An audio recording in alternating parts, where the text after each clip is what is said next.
BitSwap is the hottest new way to trade tokens. Crawling all the top decentralized exchanges, BitSwap will get you the very best price and value for your trades. BitSwap is changing the game. Try it now at bitswapdex.com. Welcome to Rice TV X. You've just tuned in for the Rice Crypto Show. Today, I am joined by stand-up comedian and podcast host Mike Salvi. He is the first comic with NFTs, and he also built and runs the first Blockchain Metaverse Comedy Club. Before we get into it, visit ricetvx.com and sign up for my mailing list so you never miss an update or new Rice TVX content. You will also find my various social media links and more. You can also find Rice TVX on Odyssey and Library, where I have a full catalog of my videos, post up extra content, and share other appearances. And you can also find Rice TVX on BitChute.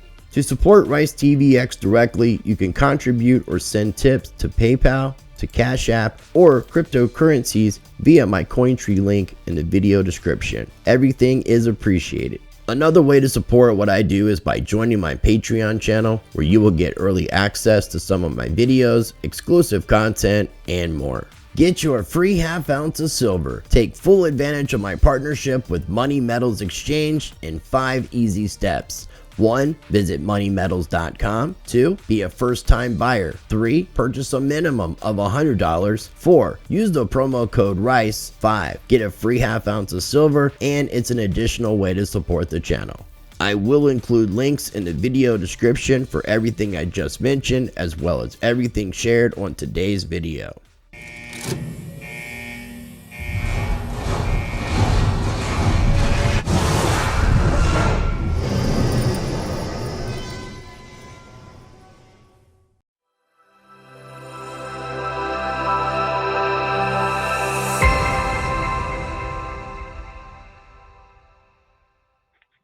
All right, ladies and gentlemen, joining me on today's episode of the Rice Crypto Show is a good friend. His name is Mike Salvi. He is a stand-up comedian. He is also a podcast host. He is the first comedian with NFTs. He has built and run the first Blockchain Metaverse Comedy Club. He's a skateboarder, and he's an OG Satoshi stacker. Mike, welcome to the Rice Crypto Show. How you doing, brother? I'm doing great, man. Thank you for the introduction. Just to address the OG thing, that's such a weird term for me, man. I know, but you have been in. Yeah, I have been in the space for a minute, but I have not. There's nothing gangster about it. It just means I've been around. Like, that term just drives me a little, weird. And people are like, "Oh, what's up, OG?" Like, I think back to like OG Bobby Johnson and like original gangsters and shit like that. So. Okay. When did you? Of OGs, yes, I've been in crypto for just about ever. When did you buy your first Bitcoin? We don't talk about these types of things, man. Now, when I bought my first Bitcoin, what I did with it, actually, I bought 2, and It was $10 each. And then less than 30 seconds later, I bought a T-shirt with them from my friend Rob. So it was like we hosted this event called the East Coast Bitcoin Summit in 2012, and so there was a table set up in the back, and it was just like Rob was selling shirts. Sorry to put you on blast, Rob, but Rob was selling shirts, and then somebody else was selling Bitcoin. So it was like, I went down the line, I grabbed the Bitcoin. I was like, cool. Now I get to like use it. Like, all right, cool. I'm going to buy this T-shirt with it. So $20 in Bitcoin, which was 2 Bitcoin, went to the shirt. I still have the shirt, by the way. It's a beautiful shirt. But I don't. That's funny. That's the first thing that you start off with, because isn't that like one of the stories that makes you sad? A shirt for 2 Bitcoin. Well, yeah, but it doesn't. It's the same. It's funny because it's just a silly story, but I think it really gets at the essence of what Bitcoin was. Like, we were so excited to use anything but the dollar, and we were trading with silver tokens, like real silver. We were trading with, and then along came this new digital currency, Bitcoin, and we were trading back and forth with that. And then, it got to the point where it was like getting big. So we threw this event called the East Coast Bitcoin Summit in Philly. It was me, Jim Babb, my buddy Rob, and a bunch of us all put it together. We had people fly in from everywhere: London, California, Florida. Some of the original guys from BitPay were there. And it was neat. That's cool, man. was just kind of this thing that was happening. We were trading back and forth. And then it wasn't too long after that Bitcoin like shot to like 100, and we were like, whoa. And then it's just kind of. Well, I mean, people, if you're saying Bitcoin shot to 100, though, people can actually go back on the charts and kind of get an idea of the time frame that we're talking about. But people, Mike, this is the thing, man. And I get what you're saying about the whole OG thing, but it's like they're calling me like the second wave of OGs. And I feel the same way that you feel when I'm saying what I'm saying to you. But you've been in the space for a minute, and I was just trying to recognize that. By calling you an OG sat stacker, you need to get the respect, man. I mean, look at all these firsts that you're doing. You're the first comic with NFTs. You got the very first Blockchain Metaverse Comedy Club. It's really cool. Now, before we get into the comedy and before we get into your podcast and everything that you're doing, do you kind of mind giving everybody a little bit of a background as to who you are, how you got into crypto? Because you have an interesting story. You talked to me about the whole silver thing before you got involved in crypto. I don't know if you were involved in the Occupy Wall Street movement, but I know you were involved with the Ron Paul campaign and all the End the Fed movement. Am I correct on that? Yeah, that was my, End the Fed was kind of the thing where I did a lot of reading and head scratching and, making a lot of clouds, and was just thinking about a lot of things and trying to figure out how the world worked. And certain things did and didn't make sense. And then it got to a point where it's just like, I'm so lost. And I'm like, I should try to pay attention to politics. Maybe there's an answer there. And spoiler alert, there's none. But of all the different issues to address, and there's a laundry list of them, I figure the most common ground is the thing that everybody's got in common, which is the dollar. And you look into what the Federal Reserve has been doing to the dollar for a very long time. It's not great. It's lost so much value over the years, and it's like our purchasing power has dropped so much. So I figured if I'm going to protest or like address anything, it's going to be that, because that we can kind of find common ground on. So forget left, forget right. We all have dollar bills in our pocket. If you ask the average person what's a Federal Reserve note, they look at you like they're crazy. It's like, that's a dollar, right? So there was a lot of that. So yeah, we threw dozens of End the Fed rallies in Philly, and the running joke was like, this time it's going to end. But so what got me into crypto was anything but the dollar. It's kind of like these people that say anyone but Trump. Okay, so we was like anything but the dollar. We traded in silver. We were, when I say we, I mean just friends of mine and people that we networked with, people that had businesses and stuff like that. And it was like, I don't really want to hold. By the way, the dollar bill isn't even designed to hold. So we figured that out too. And we said, let's trade in something that's worth it.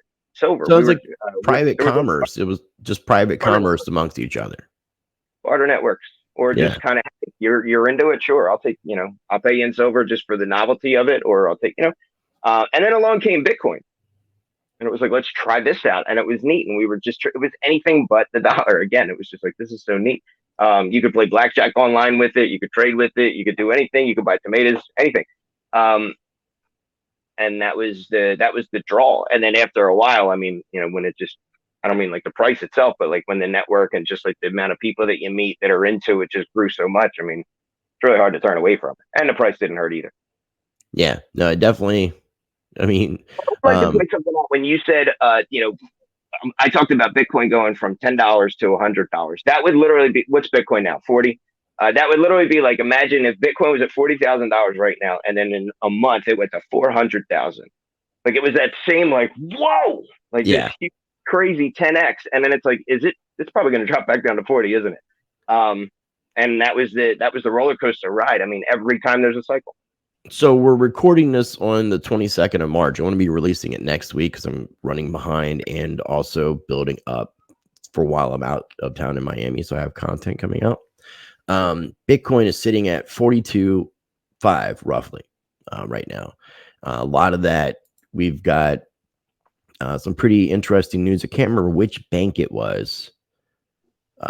Citigroup maybe, but some bank just started doing over-the-counter Bitcoin and crypto trading for their clients. And then also there was apparently a Bitcoin whale that had $120 million short position that he closed, or it closed. So people paying attention to on-chain analytics took that as a sign with everything else that's going on. And we finally have gotten over the 42,000 resistance, which is pretty nice. So, but I can only imagine getting in the early days. I mean, I've had opportunities, and it just, money at the time wasn't very important to me. And it really technically still isn't important to me, but I have changed my thoughts and how I do things as I've gotten older. And I wish I would have been wiser in decisions that I made, because a lot of my friends were utilizing the technology to buy things online, not for anything beyond that. None of those individuals kept any of the Bitcoin and are sitting pretty right now, unfortunately. But we all live and we learn. Yeah. I'd be lying if I say I didn't throw 50 million calculators at the wall, like trying to, damn, I would have made this much, and if I didn't buy this instead or whatever. I used to repost them all the time during the pandemic. There's a really funny, I think it's called bitcoinorshit.com. And it's like, it tells you, it's like, if you would have bought Bitcoin instead of fucking Toy Story 3 on DVD, you would have $80 million, something ridiculous. And it's like, and I used to post them every day. And oh my God, the conversations that it would spark were just great. Like, all right, enough already. Well, thinking about that, I mean, when I got involved in crypto in early, like finally took the steps in early 2017, I mean, there were a couple, I was like, this isn't going to happen. Like, I'm not going to have the same opportunities as somebody who got involved in Bitcoin very, very early on. But that's actually untrue, because if you would have invested, I think it was the beginning of 2021, somewhere around when Shiba Inu came out, if you would have like thrown like $100 to $1,000 into that, I heard like $1,000 was going to be was at one point at the high, it was like $500 million. So there were still those opportunities, as long as we pay attention to what's going on and believe in the right projects and make the right investment opportunities, which don't always happen, unfortunately. Well, those opportunities are very, they're very subjective. Okay. So the opportunity there with Shiba, if you would have put whatever the number is, $100 in and would have walked away with 500 million, that would have been a phenomenal financial opportunity. What do you do with Shiba? I don't know. And I'm not here to bash it. I just haven't, looked. No, I get it. And I'm in the same boat.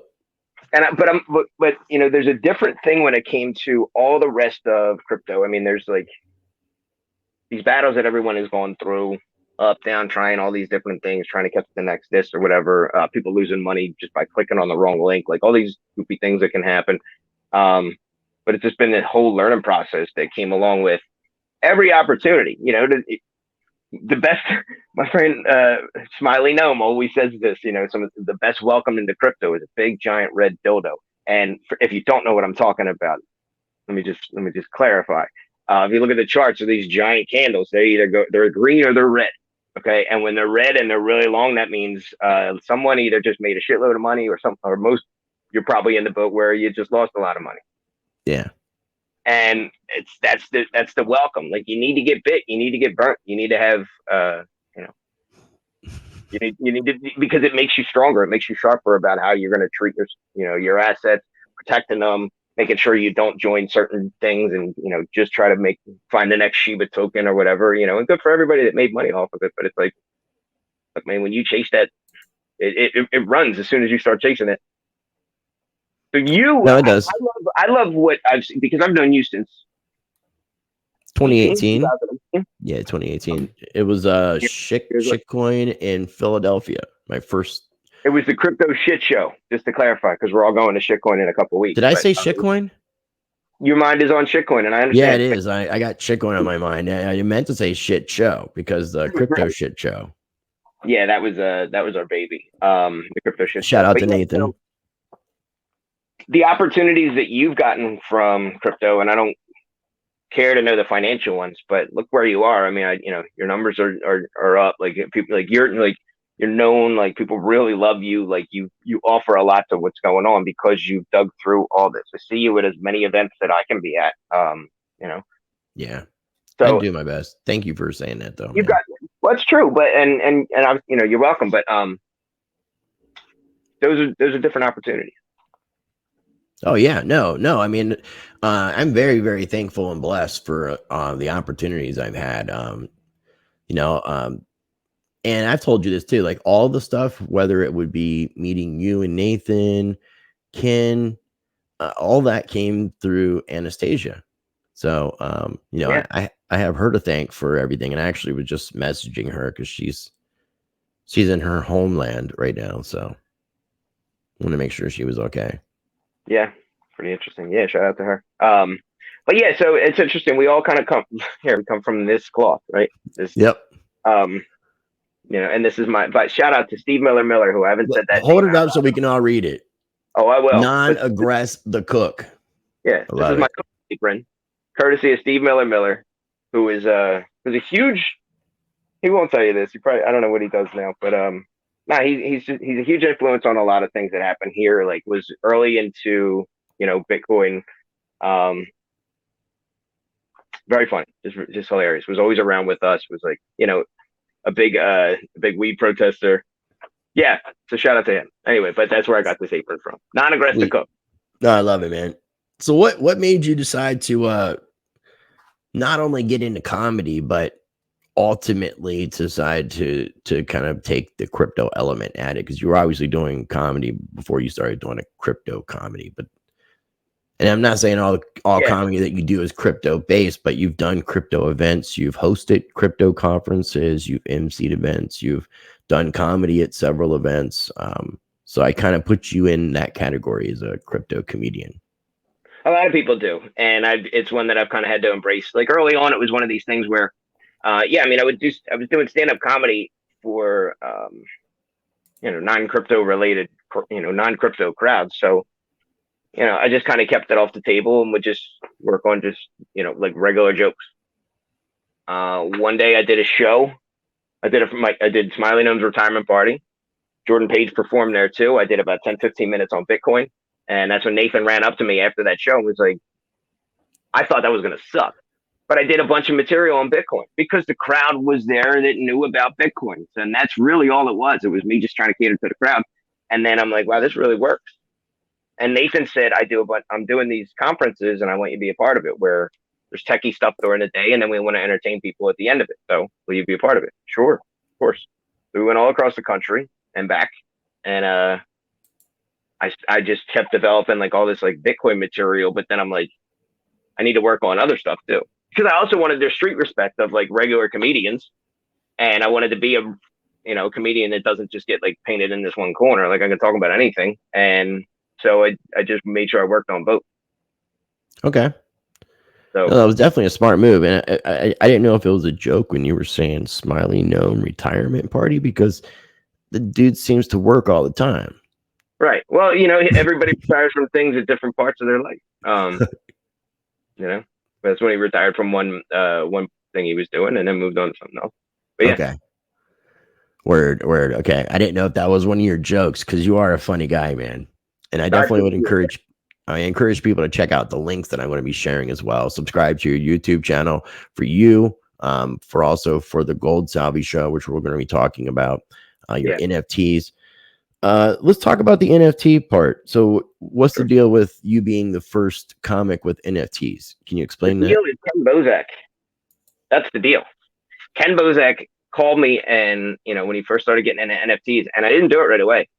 And he was like, Mike, I don't care what you do. He was like, put your bits together and create them as NFTs. So you'll go down in history as the first stand-up comedian with NFTs. And then you can just do whatever you want with that. He was like, but if you don't do it, someone else is going to do it because here's what they are. And when I finally made them, that was it. It was just, I learned how to make NFTs. The first ones I made were bad. They were FTs. They were fungible. So I had to, I showed them to Kenny and he was like, this is good. You screwed that up. Here, go back to the shop and redo it. And I came back and I redid it and it was good. It was like the right way. I tried to learn on my own as much, but I reached out to on like the wax school and to some other people because that's where I put them. I put them up on wax first and had them there and then just kind of went from there. And now I get that as bragging rights, but then I'm like, to leave it there Like it's a waste. So these guys from the UK, they started this thing called Meta Party, and follow Okay. them on Twitter, Meta Party DCL. They're the wind. I talk about them all the time. Like they're the wind beneath my metaverse wings. All Because right. they Googled blockchain comedian. So this is why this helped. They Googled blockchain comedian, and up comes my name. So they reached out, they contacted me, and they said, "We throw events in Decentraland. Would you like to?" Like we've had DJs and we've had musicians, but we always wanted to have a comedian. And you're the first name that came up when we looked you up. Sure, let me give it a shot because I tried these Zoom shows and they were horrible. Like when the pandemic hit, so I did my first metaverse show as a virtual character in Decentraland, and I absolutely fell in love with it. And then we did it regularly for about a year straight. Missed a few weeks here and there, but like for the most part, like we were doing them almost every week, if not a couple times a month. And then I got to the point where I was like, why do I not have my own club? Because I just kept saying out loud, I was like, wouldn't it be great if somebody built a comedy club? And I'm like, did you hear yourself? So I just, I take it around with a few. I have one in the Uplift, which is built on Minecraft, and that's on the Wax blockchain for people that don't know. I also have one in the main one that I use is in Cryptovoxels, but I also have another one in Madagascar. So trying different stuff and seeing which one works, Madagascar? Madagascar. Yeah. That's a metaverse that you're using? It's a metaverse. It's an interesting platform. So it's each land, there's a map. All right. Like just to make it real simple, it's a map. But if you click on each property on the map, then it takes you to whatever link that you put on there. So it's not a type of place where you go in and you walk into the same virtual world and then I can go from Chris Rice's studio over to Mike Salvi's comedy club by walking down the street or teleporting. It's just an NFT, which is the land. But then from there, on top of that, you can put whatever link you want on top of it. So we use most people use Mozilla Hubs as just a VR space. Okay, that's cool. That's what Madagascar is. But for the ones that are like where you go in as a virtual character and you can walk from property to property, that seems to be where the buzz is. So Uplift is on the Minecraft server using Wax blockchain. Is that what you said? Yeah. And then Madagascar, and you're obviously using Cryptovoxels. Is there any others that you're utilizing? So far, no. Now there are clubs. There's a club in and I'm in the groups and I'm a part of it, but I didn't build it. But there's a club in Decentraland called Comedy Decentral. I'm pretty sure I'm saying that right. Or Decentral Comedy. Okay. But there's a club there too. But yeah, more and more people are starting to come on and starting to figure this out and starting to see just how much fun it is. I mean, you show up to these meetups. I mean, people are worried about like you're gonna get lost in the metaverse. You fucking get lost in Super Mario Brothers. Like and then you go outside. It's like, well, is there one platform that you prefer over the others, or is like Cryptovoxels your main one, or? It's the answer to that is Cryptovoxels. The reason why is because now I'll say this: so Decentraland is a lot more fun only because my character has a skateboard, but the problem, the drawback so far is you can't get onto that on a mobile app, or you can't even or on a phone at all. You have to be logged on to a computer that runs pretty decently. Cryptovoxels? No, Decentraland. Oh yeah. I'm actually having problems, man, because I had to get in touch with the people that run the DApp wallet that they used to have as a Chrome extension that they don't have anymore because now I can't sign into my Decentraland. It's crazy. Trying to figure that out. I know nothing about that, but what I could tell you is but it really eats up a lot of memory on your computer or whatever. Like my computer gets hot. Like you can cook eggs on it after being in Decentraland for about an hour. So I got a better computer for that. But Cryptovoxels I like a lot because you can send somebody there right from a link on their phone. And they can walk around, they can use it. It's the most user-friendly to draw in, a non-crypto audience. So for my friends that are like, I don't know what the hell that is, I'm like, just click the link, walk upstairs, push this little, like touch your phone, you walk upstairs and just stand there and turn your volume on. And you're watching. How do you walk forward? So if you're using instructions, if I should have them there, but if you're using a keyboard, you can use the WASD to move forward, backwards, left, right. Okay. Cool. Use your arrow keys.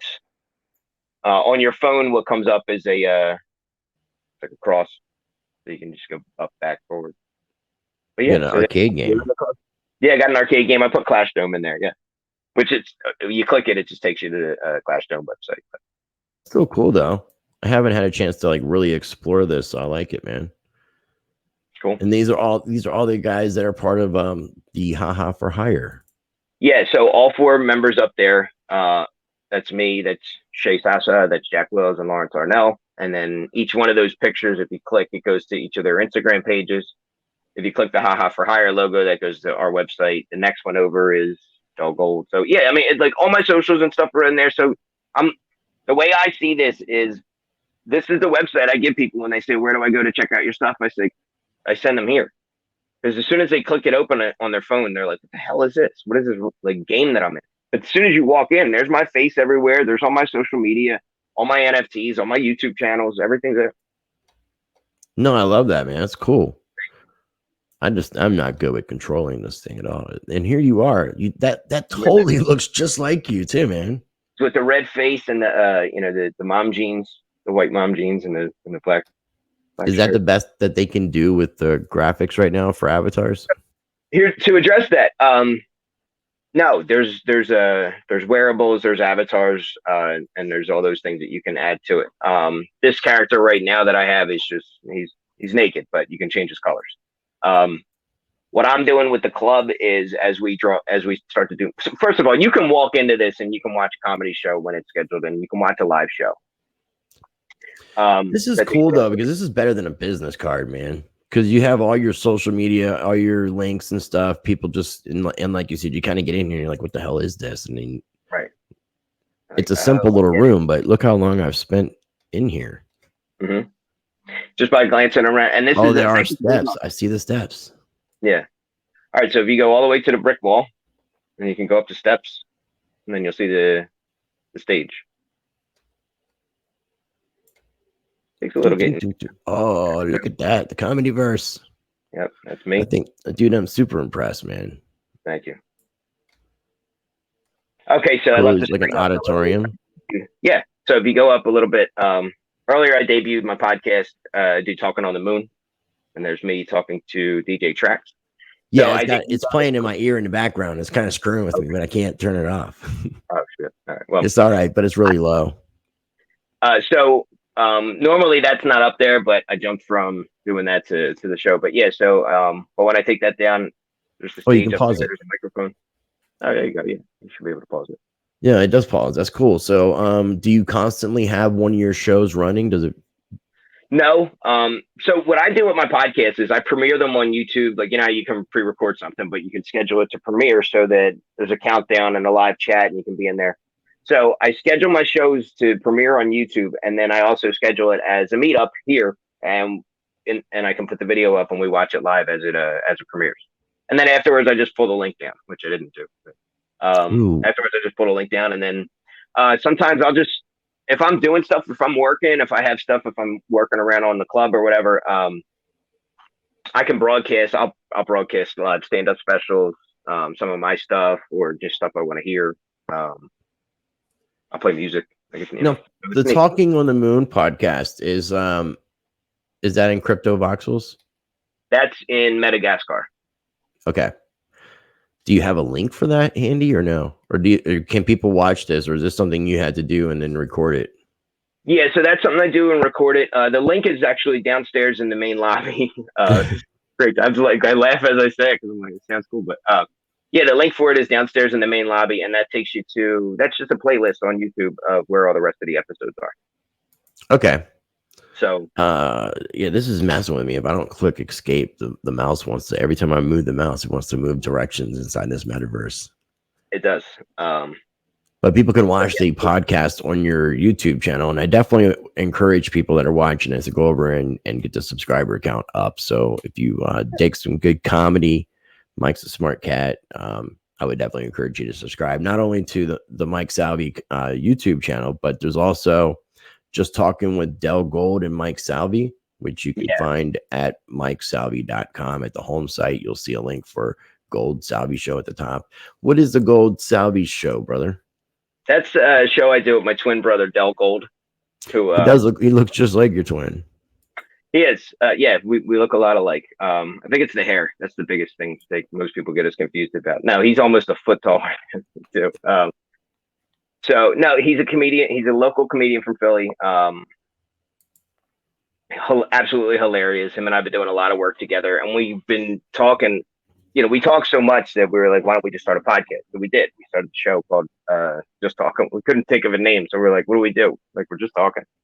So the show is Just Talking with Dell Gold and Mike Salvi. That's the shortest title, but at least you know from the gate what it is when you see what the title is going to be.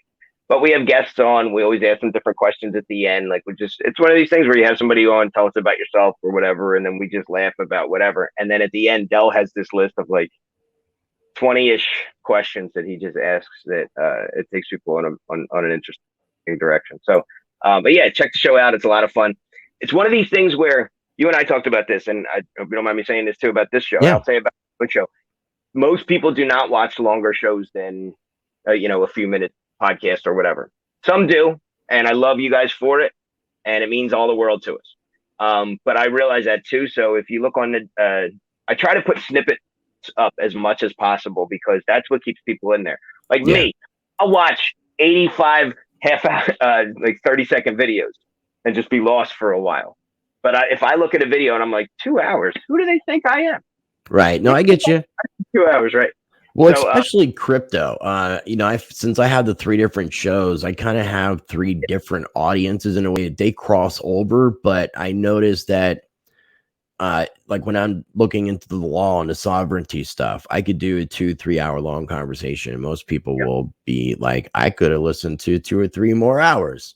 So it really depends on like your audience at the time, and then how intriguing the conversation is. But the one thing I will say, and this is something that I've been doing, I haven't used it because I'm doing everything by myself as the channel is growing and I'm trying to get some help. But these snippets, these clips are smart. And that's something that I do for my appearances on BitBoy Crypto, but I need to do it more for my interviews, especially when I have like an hour and a half long interview that may be intimidating to somebody. Throw out a few clips, entice them to watch the interview in its fullness. Yeah, I'm like that too. And I'm like, watch the whole thing because it's going to be entertaining. I mean, I drove down to the studio and I sat there too. Like I was pretty entertained too. So I know that I wouldn't put it out if I didn't think it was good to watch, but I also respect everybody's time. I know that you're competing against, everybody out there, and especially just for myself too. Like we just want information, right? And you're right. In crypto, it moves a lot faster. It does. So whether you're chasing to figure out what's the next like thing to invest in, what's the next NFT project to check out or whatever, like you're always trying to look at like what's next. I think this is a cool, I don't know. I really appreciated this show. This one that we just did because it really feels like it's, a lot more laid back. Like I'm more of an artist coming in and saying, here's how I applied my art to crypto. I'm not necessarily talking about like, what I think the next best thing is or the best way to go about all this stuff, but I'm very trial and error. And that's one of the things that when I go back to Ken, he said, just make the first one. He was like, break it. I don't care. Just fucking figure out how to make it. And that's just pop the cherry.